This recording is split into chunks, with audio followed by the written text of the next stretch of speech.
I bow to my Guru. I bow to him in all of you, because my Guru is God in that form. God is the true Guru. This is what my Guru often told us. We must understand that the seeker, the truth, the teacher that we are looking for is inside ourselves. If you will excuse me, I'm going to sit down because I find I'm not altogether stable on my pins.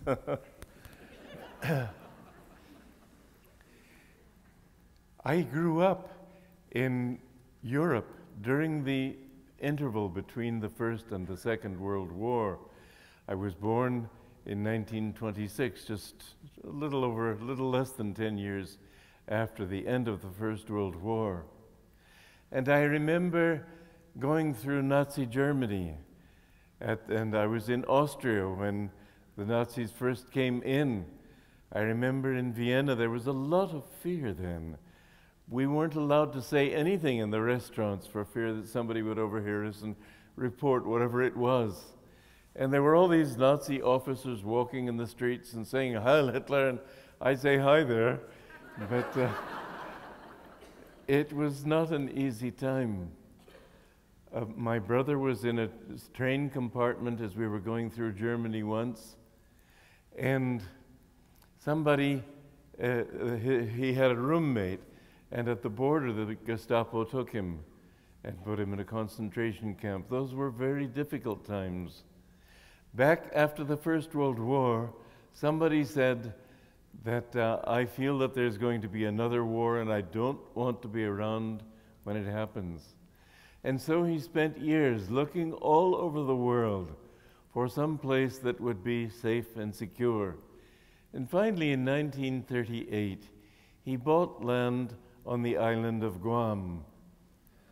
Guam, as many of you know and some of you don't know, was virtually the center of the Pacific theater of war in World War II. We cannot escape the troubles of this world. They are always there. I had this great, intense desire when I was young to try to find a way of bringing peace into this world.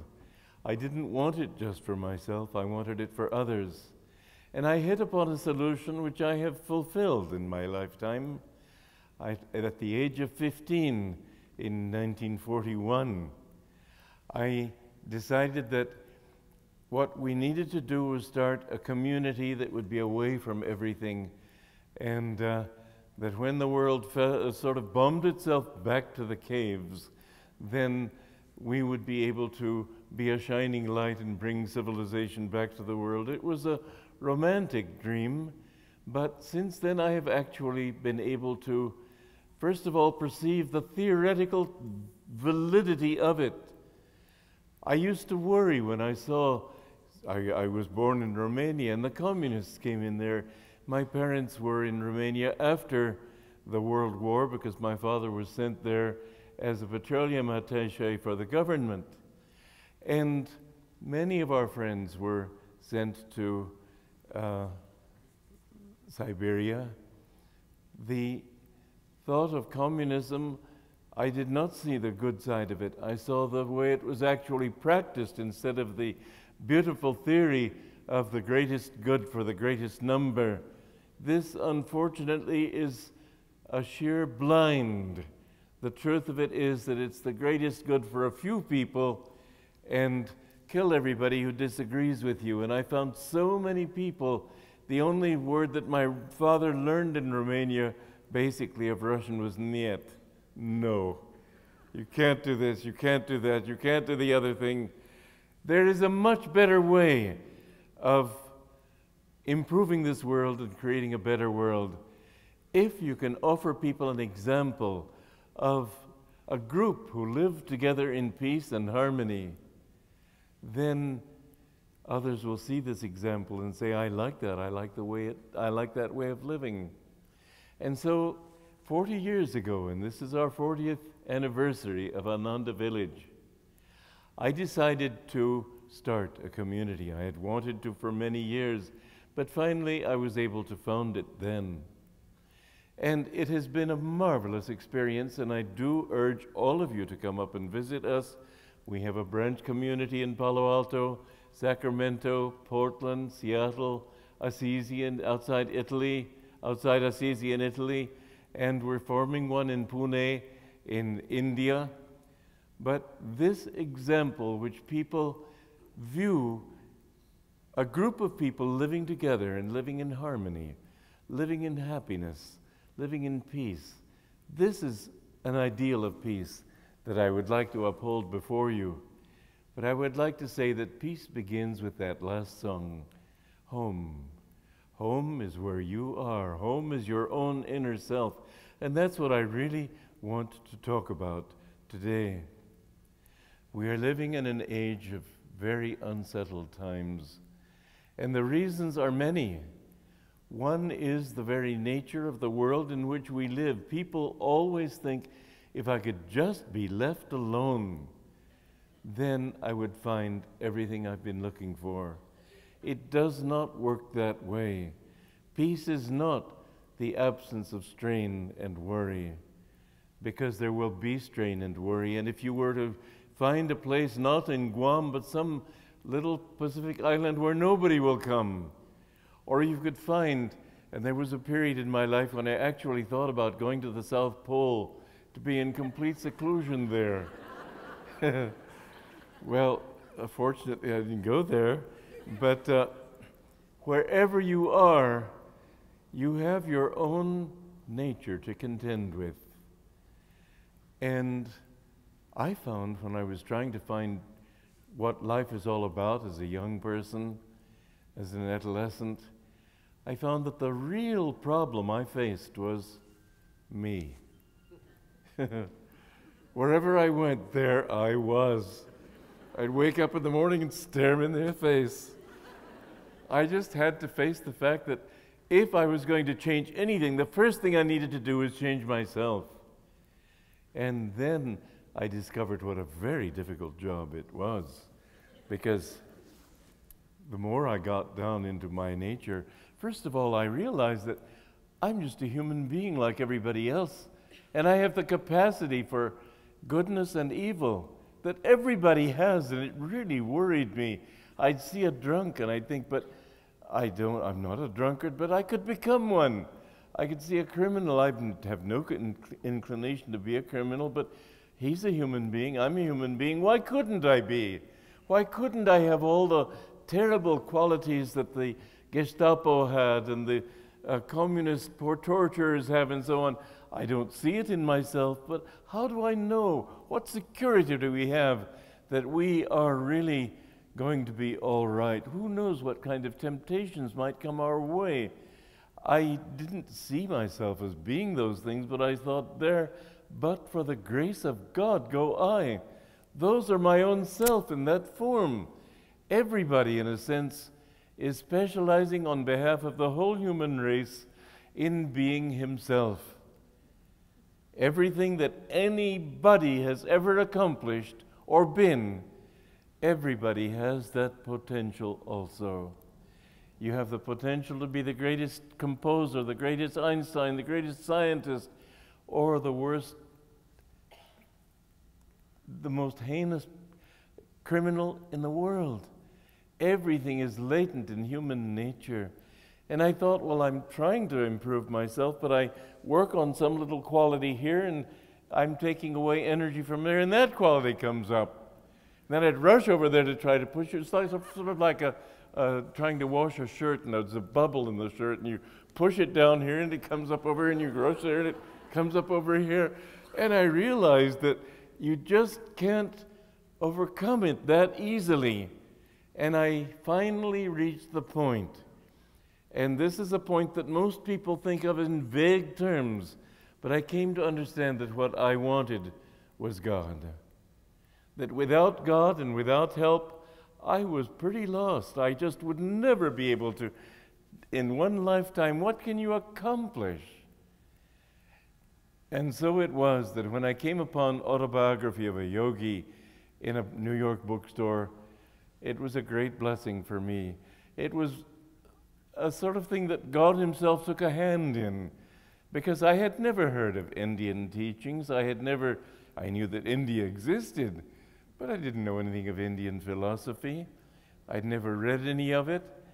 And after reading Autobiography, I took the next bus across the country, and I said to Yogananda, I want to be your disciple. And that was 60 years ago this September, and I've never changed my mind. But it would not have been easy if my parents had been in the country, so it was God's grace also. My father had been sent to Egypt as to lead a petroleum mission there. He was an oil geologist. And I put my mother on the ship to join him after packing her up. The very day that I put her on the ship was the day I discovered Autobiography of a Yogi. I have to say that was a great blessing for me. They were horrified, but there was nothing they could do about it. And well, I won't go into that story, but it was a thrilling story in my life. Somebody said to me a few months ago, do I need a guru? I said, no, you don't need a guru. But if and when you really know that you want God, then you do need a guru. I realized I had come to the point where I knew I wanted God. I knew I wanted to become perfect, as Jesus said, be ye therefore perfect, even as your Father which is in heaven is perfect. I knew I wanted these things, but I had no idea how to accomplish it. And then I realized I needed help. When you know that you need help, then seek it. And God will send you someone who can help you. Now, the trouble with this world is that we keep thinking that if I just don't have this trouble and that trouble and the other trouble, that everything will be just fine. And it's just fine as long as you think, and this is the trouble with human life. We think that with the fulfillment of this desire and that desire, we will finally achieve everything that we want. Unfortunately, it doesn't work that way. If you look around you at the people that you know or the people that you see in the streets, everywhere you go, you see dissatisfaction in people's eyes. You see unhappiness. You see frustration and suffering. Because people think that they are going to find what they want when they get this or that, and when they find it, they find they don't have anything. You find that you make money. You know, the larger number of suicides in this world are from wealthy people. Not so many poor people. They're still climbing the ladder and thinking that on the roof there's a beautiful view. When you get up there, there's no view. I've mixed with wealthy people. I've lived in a well-to-do family. There's no happiness there. Money doesn't give it to you. Wine doesn't give it to you. Many people think, oh, I can get away from everything just by sousing myself. It doesn't work. You wake up and you've got the same old problems plus a hangover. Many people think through human love to find what they're looking for. But you look around and you see lots of happy couples. I say, be a fly on the wall in their own room, their own homes. There's not that much happiness in marriage. I speak from a happy home. I never knew my parents to have an argument. I never knew them to have a disagreement. There was harmony. There was love, but there was such compromise with the kind of love that everybody wants. You want something that'll thrill you. It doesn't thrill you at all. It's just the same old stuff. I'm telling the truth.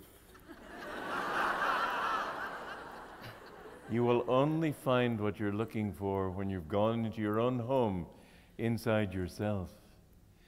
But the trouble with this world is that if we think we have just everything set, right now we're living in a time of great unsettlement. And it's a very worthy subject to talk about just for that reason. But the unsettlement that we face today is symptomatic of something else. Yes, it's symptomatic of upheavals in people's nature, but there's another reason for that upheaval. We're living actually in a transition age between an age when people thought that matter is solid, everything is fixed, everything is just where it ought to be, and people have tried, and they still hope that we can just get things set as they ought to be. The trouble is, life doesn't give that to you. Life doesn't give you settlement, it gives you unsettlement. And even when everything is peaceful, it gives you unsettlement. You never know from one day to the next. You may have $1 billion, $50 billion, $100 billion. You can still die of cancer. You can still have children who betray you, a wife or a husband who betrays you. You just don't find what you're looking for in the things of this world. But what makes this age today of particular interest from the point of view of settlement is that we're living in a transition between two ages. The age known as Kali Yuga, or the Dark Age, when people thought that matter is the final reality, and an age of energy, when people know that everything is actually made of energy. And this floor that I'm sitting on and this chair I'm sitting in, it isn't solid as it seems to be. This world is not made of solid things, it's made of vibrations of energy. And this, it's possible to talk about now because science has proved it to be true. But everything about you is energy. You know, the space in your body is so great, relatively speaking, that it's quite comparable to the space outside our planet, where the nearest star is 4 light years away. There's much more space than solidity in your body, and even that solid isn't solid, it's just energy. But if you could take away the space between the atoms in your body, you would shrink to so small a piece that you probably couldn't even see it. We're living in a world very different from what it appears to be. And it's very important that we understand, first of all, the age in which we're coming to, because people look to the settlement. They look to find things as they would like them to remain. And the world will not ever be like that from one minute to the next. You aren't the same person you were when you entered this hall. You aren't the same person you were when you were 15 or 5 or... Yes, there's something inside you that doesn't change, but everything else changes. You have to learn to get to that center in yourself if you were ever to find the kind of settlement and peace that you are looking for. One of the first things that we need to learn on the spiritual path and in life is the cause of suffering.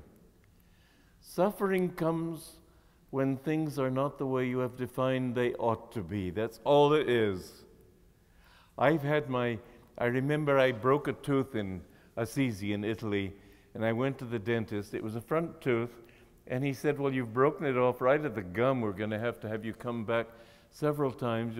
I'll have to give you injection to numb the pain, then I'll have to kill the nerve, then I'll have to drive a post in there, and then I'll have to somehow stick that tooth up there. And so when he outlined all these things, I said, I don't want to waste all those times. Do it now.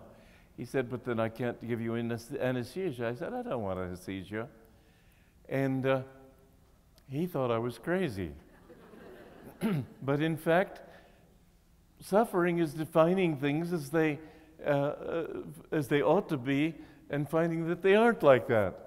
So you tell yourself, I shouldn't have this pain in my tooth, and then when you have a pain in your tooth, because he's in there drilling and cutting your nerve and everything, then you think, well, I'm suffering.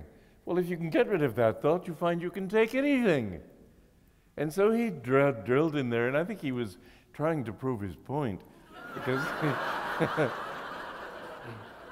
at first he was really going at it pretty hard. And he went in there and snipped the nerve and showed it to my friends. I had a couple of friends in the dentist office there, and dangling there. And he started driving this piano. I just sat there and didn't pay any attention. Listen, there's no suffering you cannot bear if you can learn to change your mind about what ought to be. Somebody dies. Oh, why did he die? Well, he's going to die anyway. Why not accept that this world is always going to give you one disappointment after another until you finally reach the point where you can say, well, I can accept anything. It doesn't matter. I was thinking recently, I'm an old man. I will probably die before very long. I might have the misfortune to live into my 90s. I don't know. But I could die of a heart attack. My thought is I'd much rather die usefully. If I can be martyred, that'll be great. And people think, well, gosh, I mean, what is that? I just don't care how I go. I don't care how I live as long as I live in tune with God. If you can define yourself, and if you can define what you're looking for in life in terms of, I can accept anything, it would be a very good attitude for you to develop. Develop catastrophe consciousness in the sense that, what if this happens? Can I take it? Yes. The more you can do that, the more you'll see that there's nothing that can come to you that can really upset your peace of mind. Because, first of all, let's face the biggest crisis of all. Someday or another, you're going to have to die. It could be 5 minutes from now. It could be as you walk out of this auditorium. It could be 50 years from now. It doesn't matter. Sooner or later, look around you. How many people are still living after 1,000 years? 100 years? Very few. You're going to have to leave this body sooner or later. So you might as well resign yourself. That song, I Live Without Fear. I wrote that song because somebody had come to me and spent an entire hour telling me what an absolute waste my life had been. And I just listened to him calmly and thanked him. There was nothing to say to him. But afterwards, this song came to me as a gift from God. Though green summer fade, though green summer fade and winter draw near, my Lord, in your presence I live without fear. Whatever comes, let it come. It doesn't matter. And if everybody likes what you know, I've never been nervous in front of the public because I've just assumed that I'm probably a fool anyway, and it doesn't matter. I just know that He is the one who can do anything, and there's nothing I can do. The most important thing we've got to do is understand who we are. We are not this body and this ego that we think we are. And that is really the cause of all our suffering, misery, and unhappiness in this world. God, when He created this universe, didn't have things out of which He could mold it. There was nothing. He didn't make a statue the way Michelangelo would make the Pietà. He had to become everything. And how could He do that? He had to dream it out of His consciousness. There was nothing but consciousness. Science today thinks that consciousness is the product of the brain. It is not. Consciousness is the one thing that you can't get rid of if you want to, because it's the only reality there is. And there is another reality that you can't get rid of if you like, and that is self-consciousness. People think, in fact, I've even read statements to the effect that we should be thinking in terms of computer rights, as if computers would become so intelligent someday that they would need to think about their own rights. It's ridiculous. Look at a worm. There could be nothing simpler than an earthworm, could there? And yet, it is not only conscious, but self-conscious. You try to prick it with a pin and it backs off. This sense of self and sense of consciousness is all through the universe. And that infinite self became everything. It became every atom As Yogananda described it, he said that every atom is dowered with individuality. So you are that infinite self who has been born into a little atom, your little ego. That's like the burners on a stove, a gas stove. Each little burner looks separate, but it's all a manifestation of the same flow of gas underneath. And you can make those burners look different too by putting little different chemical powders on each one of them, so that one will look blue and another one will look red and another one orange and green. And you can make the flames big or small depending on how large the opening is, but it's all a manifestation of the same underlying flow of gas. And we are, in a very true sense, like that flow of gas. We are that infinite consciousness which has been reflected like little pieces of glass in the sunshine. But when the sun goes down, the glass loses its light. We have our light to the extent that we reflect the sunlight of divine consciousness. When I was a young man, again, to go back to that period of my life, I wanted to be a playwright, and I went to the Dock Street Theater in South Carolina, and I was studying stagecraft, and I realized there was just no point in trying to write plays, because I wanted to write plays because I wanted people to know truth.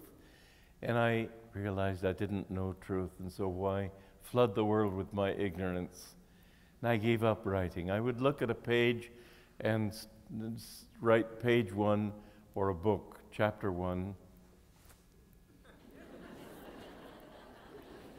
I didn't know what to write because I didn't know what truth was. After meeting my guru, and he told me to write, but I then knew what I could write and what I had to write. And I've written, now it's the official number I was just given by Padma McGilloway is 91 books, which is enough to keep me out of trouble, I suppose. But I remember going out one night there when I was in Charleston, taking a long walk. It was one of the most important moments of my life, because I had reached the point where I realized that what I'm looking for and what everybody's looking for will not come through science. Because whether there are a billion galaxies or one galaxy doesn't make any difference, really, to your own understanding. I realized that knowledge, intellectual knowledge, is not enough. My heart has to be satisfied. Then I tried politics, and I realized that's not the answer. I tried the arts, I tried music, I tried everything I could think of. But I always realized that what I wanted was joy inside. With joy, I would have everything. Without joy, I would have nothing. And I went out that night. I reached the point where I realized what I had to know was what God is, and what is God, and what am I in relation to Him. And I took this walk and I thought, what can He be? If there's a God, what must He be? Well, He can't be somebody up there just waiting for me to make a mistake so He can clap me into prison for eternity. That doesn't make sense. What kind of just think of the usual idea of what God is and what our destiny is. And supposing we go to hell, it's for eternity, just think of a loving God doing this to you. Think of it rather in this way too. Supposing you were born into a city slum, and out of self-defense you joined a gang, and at the age of 18 you killed somebody and you were yourself killed, and so you went to the other place, let's face it. And people think a millennium means something. What's a millennium? 1,000 years? That's nothing. 1 billion years is a wink in the eyes of God, in time. And suppose a couple of billion years down the road, somebody says to you, what are you down here for? Well, gee, I don't quite remember. How can a finite cause have an infinite effect? It cannot. There has to be something more about this. And I I was thinking, what can God be? Well, what makes me ask the question? That I'm conscious. And if I'm conscious, that consciousness has to come from somewhere. It can't be just a product of my mind. And I realized God had to be. If I'm conscious, then He has to be consciousness. And then I looked back over my life and I found that there were times when I was more in tune with a larger consciousness and other times when I was less in tune. I remembered a beach party we'd been on, and I went walking down the beach away from all the party goers, and I was thinking this same ocean and this same sky that's beating here in New England is also beating on the shores of Europe and England. And the same sky unites us all. And there's something much more involved than just this little partying that we do where we are. And that consciousness, I realized then, I'm a part of that. And so this night, as I was thinking of that, I thought, well then, how can I be more in tune with that consciousness? Because if I drink, I'm less conscious. If I'm asleep, I'm less conscious. If I think only of myself, I'm less conscious. If I think of others, I'm more conscious.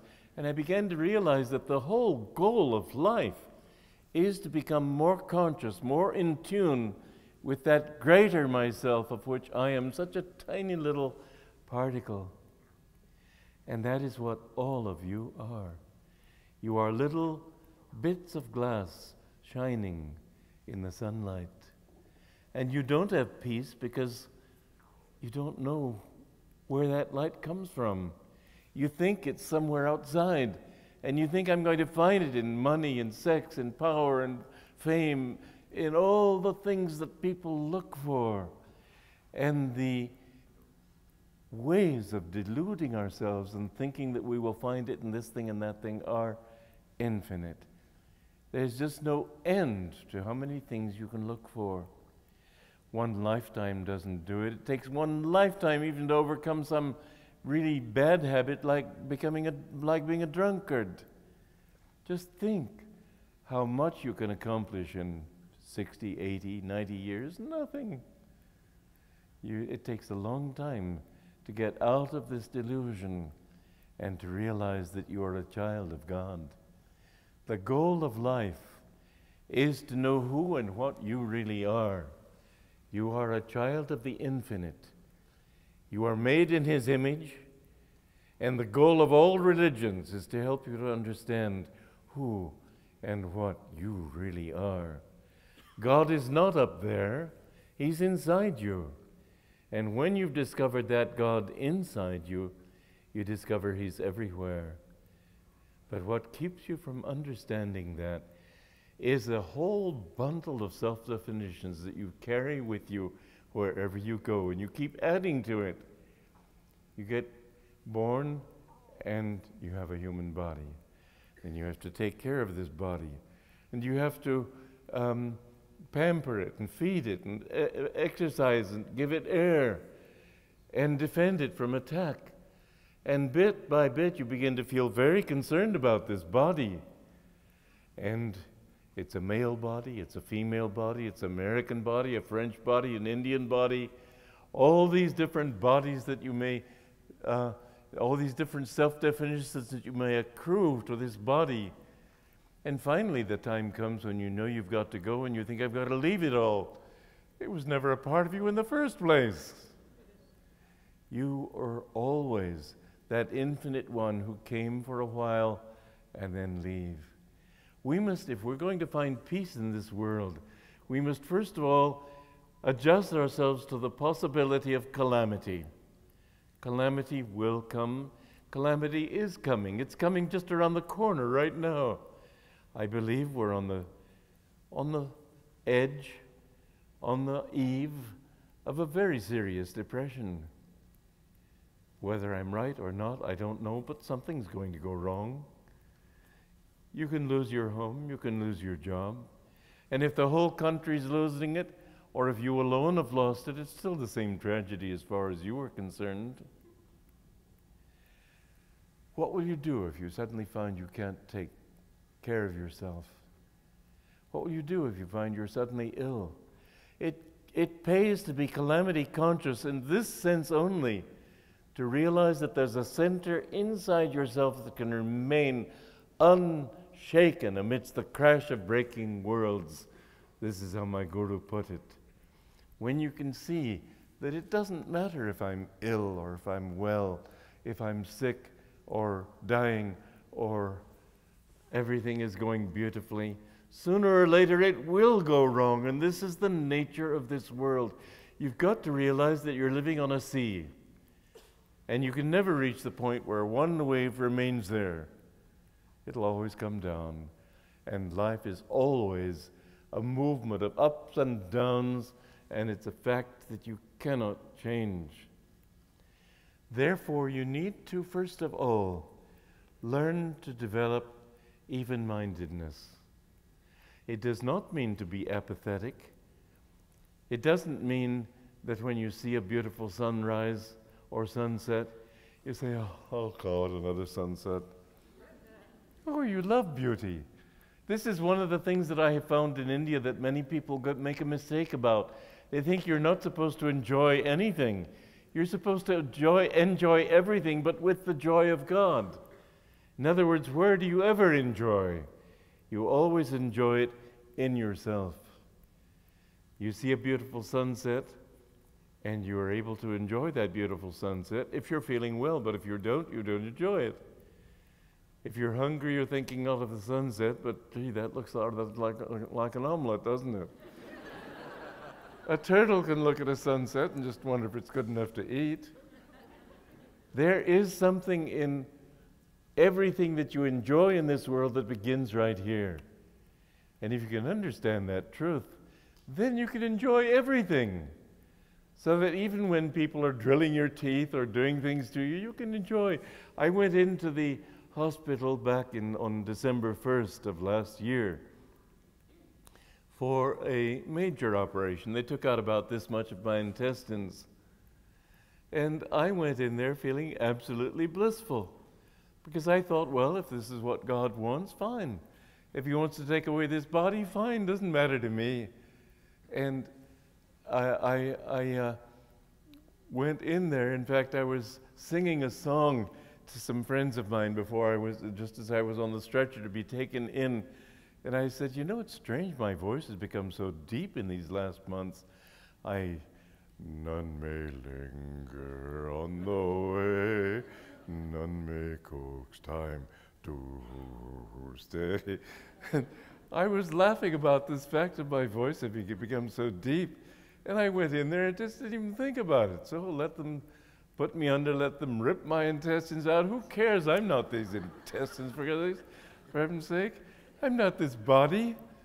And when I came out of it, I knew that something had been lifted from me. They'd taken away a cancer, and I felt fine, but I felt blissful going in, I felt blissful going out. When you can reach the point where you know that your happiness is inside and not outside, then you have more than peace in a troubled world. You have bliss, you have joy. And this is one of the most wonderful things I found when I read Autobiography of a Yogi. I had reached the point in my life where I was thinking seriously of going and becoming a hermit and just seeking God and meditating. I didn't know, thank God. God protected me from that because I wouldn't have known what to do.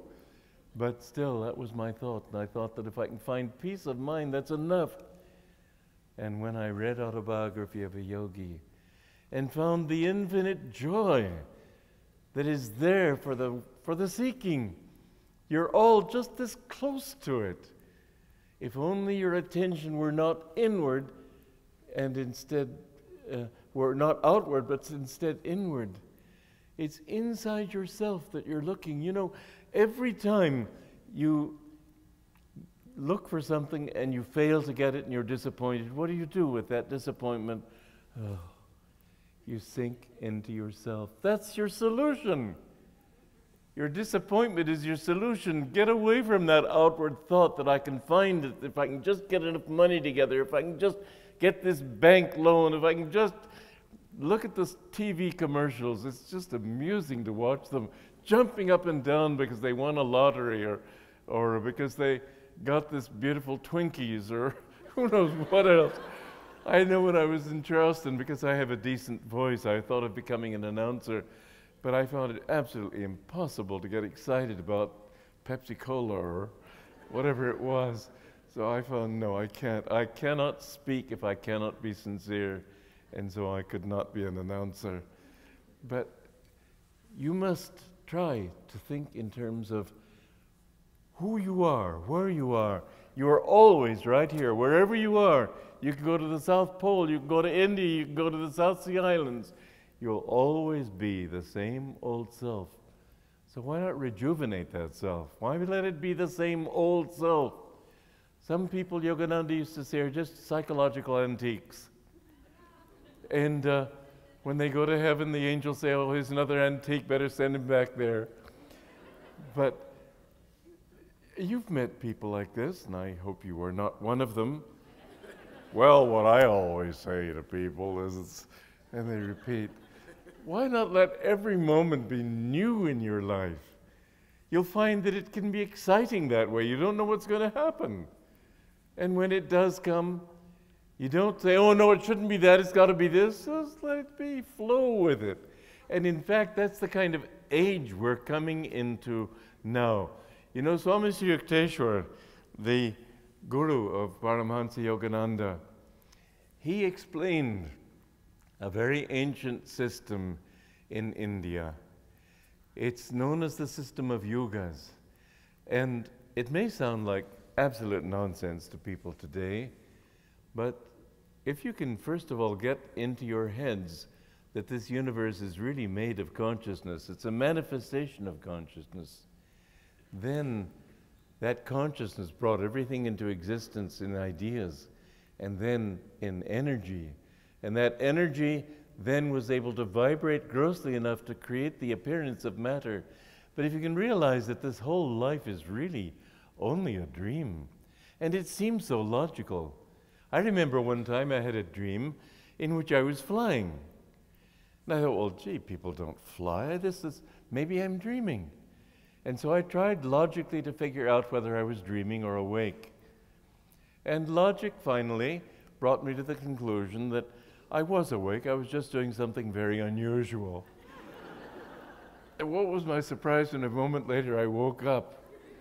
It is a dream. It just seems so real because it's real, not just like your movies where you're real to sight and sound only. This is real to the sense of smell, taste, and touch also. It seems so real, but it's not real. And if you can understand that everything that happens to you is really just, it's a dream, then you understand that my reality is this one who is looking out at that dream.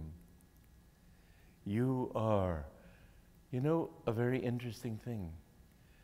They have found that the center of the universe is no longer this little world, but they find now that there doesn't seem to be a center anywhere.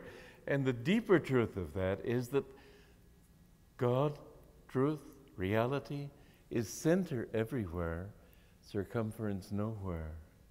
You will never know everything there is to know about an atom as long as you just try to do it through your senses, but you can discover the atom that is your own self. And once you've understood that self, you've understood the self of everything.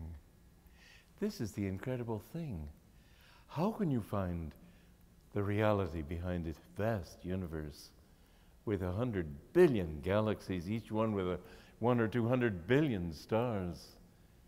It's inconceivable.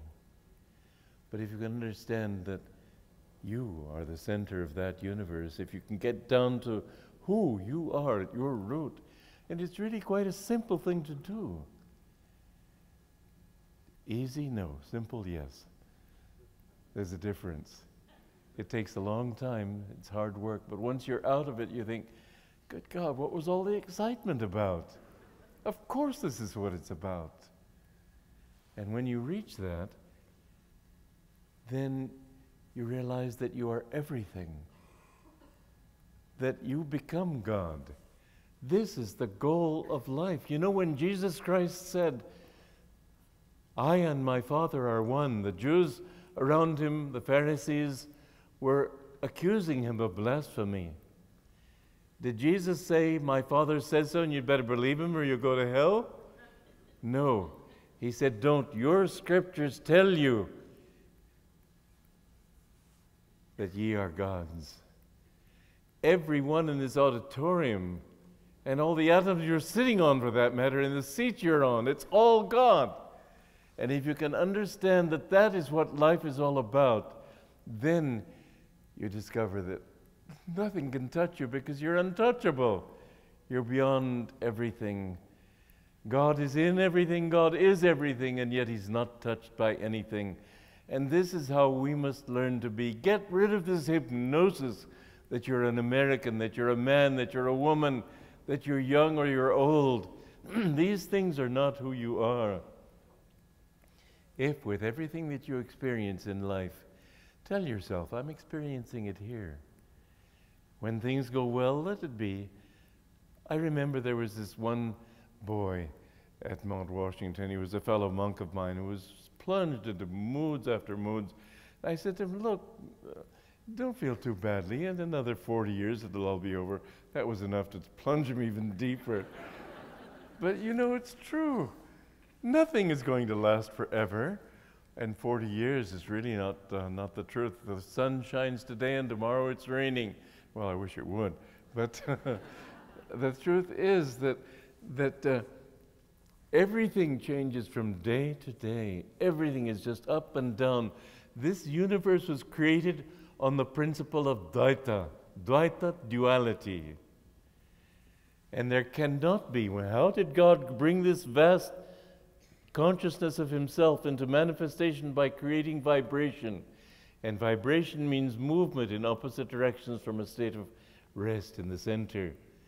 If you were to try to change the level of the ocean by increasing the height of a wave, you couldn't affect it one iota. Wherever there's a wave, there will have to be a corresponding depression. And in this world, there can never be what you're looking for, because there will always have to be opposites. For every success in this world, there's going to have to be, for you, not just for somebody else in the world, for you, there will have to be a failure. For every fulfillment, there will have to be a disappointment. And you look back over your life and you keep thinking, I've worked so hard for this, I've worked so hard for that. Always there's something goes wrong, isn't there? Always. You can't get away from it. You have to realize that the only solution is to pull back from that expectation of finding. People spend lifetimes trying to find a fulfillment that always has to end in zero. There's no other way out of it. That level has to become equalized. For every success, there has to be a failure. For every sunny day, there has to be a rainy day.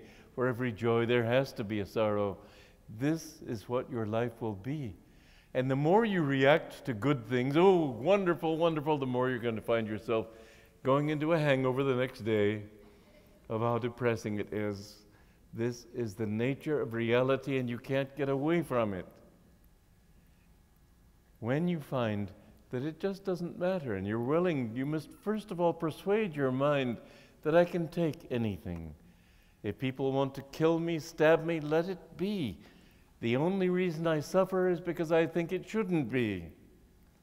If you can really adjust your mind to accept that whatever is, and it doesn't matter, you will find the astonishing thing that the result of that will be not apathy, but joy.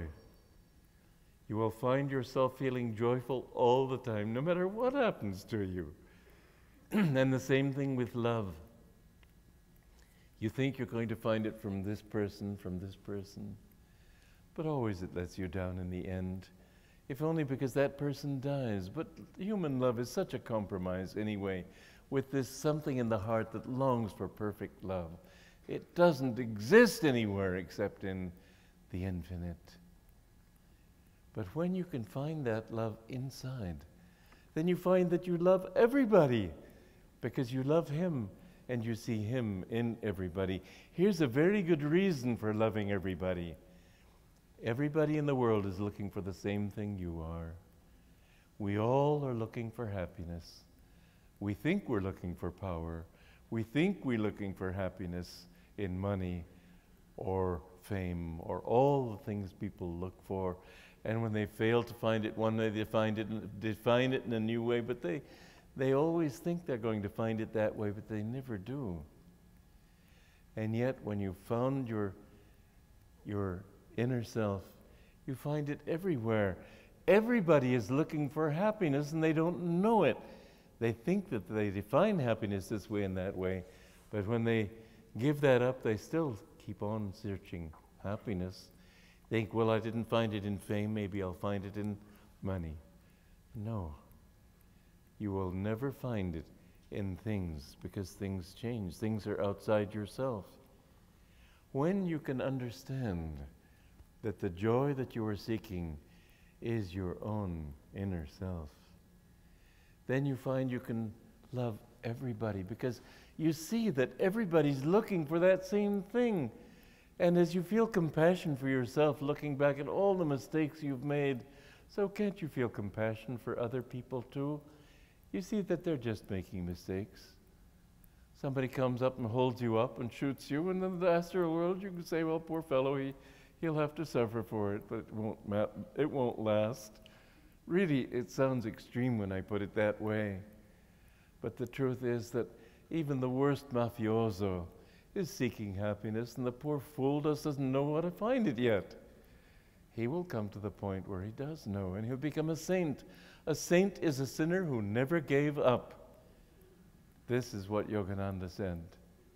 You are a saint. Don't ever say that you are a sinner. It's the worst sin to identify yourself with your mistakes. And sin is only a mistake. You think that you're going to find what you want through this, and it didn't work. You will have plenty of time to work it all out. But sooner or later, you will have to find that point, reach that point in your life where you say, I know that what I'm looking for is perfect love, perfect joy, perfect peace. Peace is only the beginning. Peace is what people think they want. And yet, look at the nature of duality. It's such a strange situation that after a world war, what are the books all about world war? You think that would be the last thing people want. But people are attracted. Opposites attract each other. And so, if you don't want unhappiness, you want happiness. But happiness is always somehow attracted to the unhappiness. There's always the thought of losing what you have. Bésame mucho, como si fuera esta noche la última vez. Kiss me as if this were the last time I could ever kiss you again.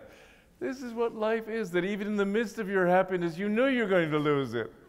You're bound to lose it.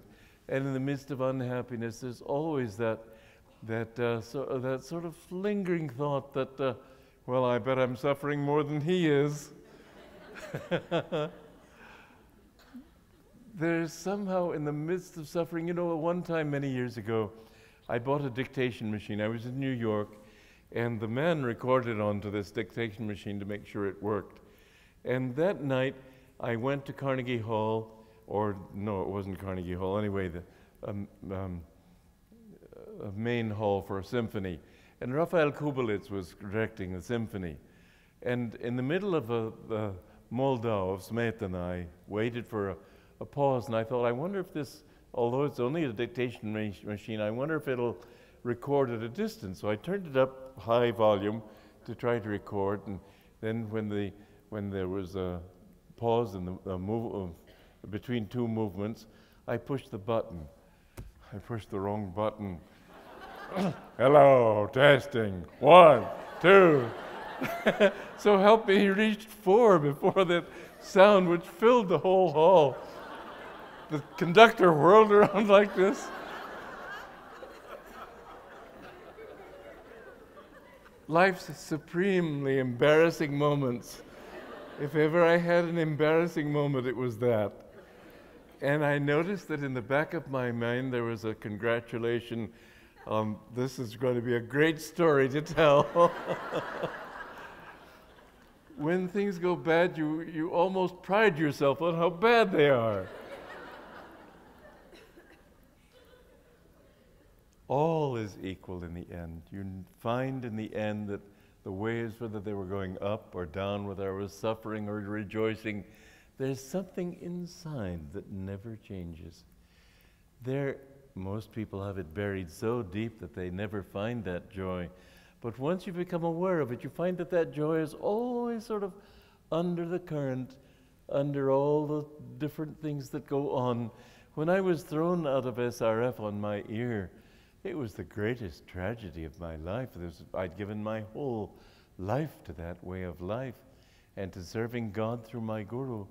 And my efforts had been completely misunderstood, and I was just rejected like a piece of dirt. And there was great suffering for quite a long time. But the amazing thing was two things. First of all, I got compromised into giving a lecture sometime, and people afterwards said they felt so much joy from me. I thought, joy? But I realized, yes, there was a level of joy that was never touched. You'll find that that joy can be with you always. Seek God. It's the most practical thing you can do in life, because God is not somewhere out there in the heavens and up flitting around in the clouds or something. He's right in your own self. And when you've found who and what you are, you will find that this world, unsettled or not, warfare or not, depression or not, there will be something inside that cannot be touched. Work on it right now when things are not so bad for you, because they're bound to get worse. We're right on the cusp of a whole change in this world. And depression and warfare are, I would say, certainties. There will be world war. You can't see this much hatred and animosity and fanaticism. You can't see it without it. It's exploding. Atom bombs falling here and everywhere. It will happen. But if you are at peace in yourself, how to become at peace? One other thing is, don't think of yourself. Think of other people. Think of helping other people. The more you give, the more you find that you forget yourself. And in forgetting yourself, you find that joy comes in through the back door. That's why Jesus Christ said that he comes like a thief in the night. You don't see where he's coming from, but the more you live in the right way, the more you find he's there and has always been there. God is you. God is your own self. And when you can find this inner consciousness of his unshakable presence, yes, you may go through hard times. I have been through many in my lifetime, and I have long ago reached the point where I say, thank you. Thank you for the troubles, because you helped me to remember this isn't where I belong. And no one can take away the only treasure that I have, my love for Divine Mother. When you know that that is your treasure, then you know that how people treat you and what you lose and the terrible things that can happen to you, it doesn't matter. You have been coming and going from this world so long, and you will keep on going until finally you understand that you are that infinite one. Get rid of this sense of self-importance. It's such an unimportant thing to be self-important about. And yet, the more you see that he is everything, the more. I remember a few years ago I was at a well, first of all, there was a conference here, installation of a Zen master in San Francisco, and I was present. And afterwards I was talking to a young woman, and then I asked her what her name was, and she told me, and she asked me, what's your name? And I said, well, I'm Swami Kriyananda. Oh, but you're famous. I said, well, maybe, but why do you say but? She said, well, all the other famous people I know seem important. I liked that. I don't want to be important. I was at this function on the East Coast, and it was a big event with popular speakers from all over the country who were invited to speak. And I invited some of these speakers out to dinner one night. And I was the host of this gathering. You'd think that for that reason alone, I would have been given some attention. But some of these people were so self-important, and they were all relating to each other and totally ignoring me. And I thought, what an absolutely lovely experience. To be totally unimportant, even when the situation more or less makes it seem as if you'd be important. You don't matter. What does it matter what people think of you? They're usually wrong anyway, aren't they? But even if they aren't, there is so much to gain from life if you can get yourself out of the way.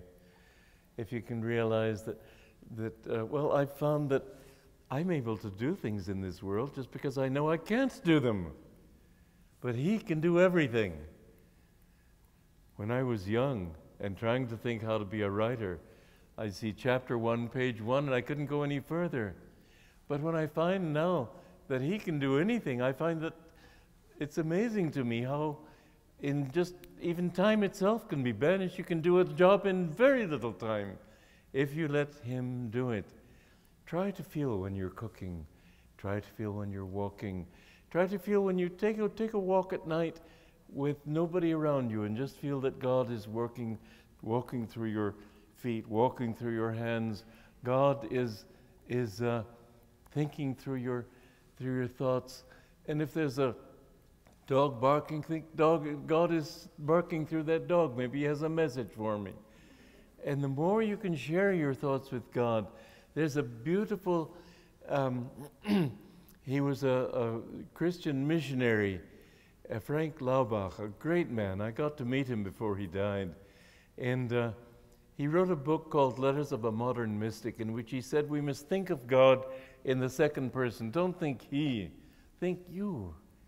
And share every thought with God. And if you can take a walk at night and feel that you're sharing every thought with God, you'll find that it seems as if He's talking to you through that barking dog or that passing car or whatever it may be.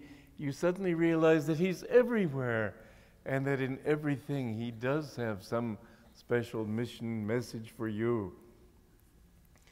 The more you can think this way, the more you find that life is just a symphony of delight. So, yes, we are coming into more and more unsettled times, but you can become more and more settled if you don't try to settle your body and your ego and try to make everything safe around you and set everything as it ought to be. It'll be destroyed in a moment that way. But if you can be settled in yourself, if you can have peace in yourself, and know that everything you're looking for is really just your own self, so that if you succeed or if you fail, it doesn't matter. If you find that people like you or hate you, it doesn't matter. You find then that you can love them anyway. The more you know that you live in Him and that this is your true treasure, the more you will find that you and God are one. This is the mission and the message of all the great masters who ever came into this world. They've come to teach us not how great they were, but how great we are, potentially. What they have done, we have done. They're no different from us. All we have to do is turn our attention inward instead of outward. And if outward, then in the right way of seeing God everywhere. Learn to find yourself in yourself, and you will find that self in everything. This is the goal of life, this is the meaning of life, and this is how to find life. And as Jesus put it, have it more abundantly. Thank you.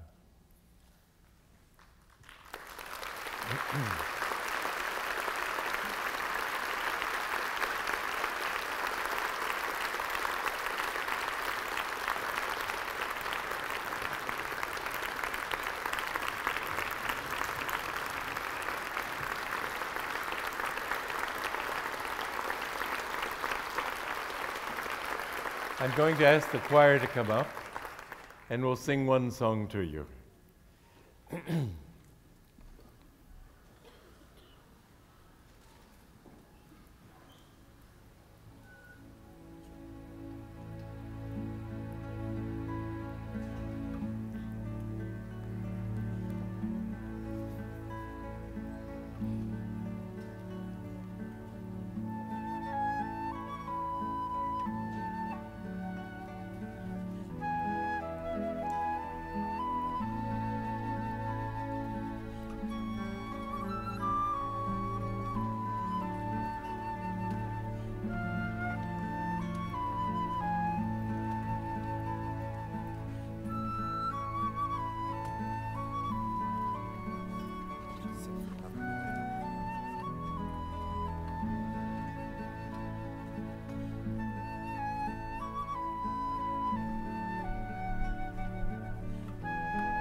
enfolds us. Peace is its lullaby.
Sing with us Amen at the end.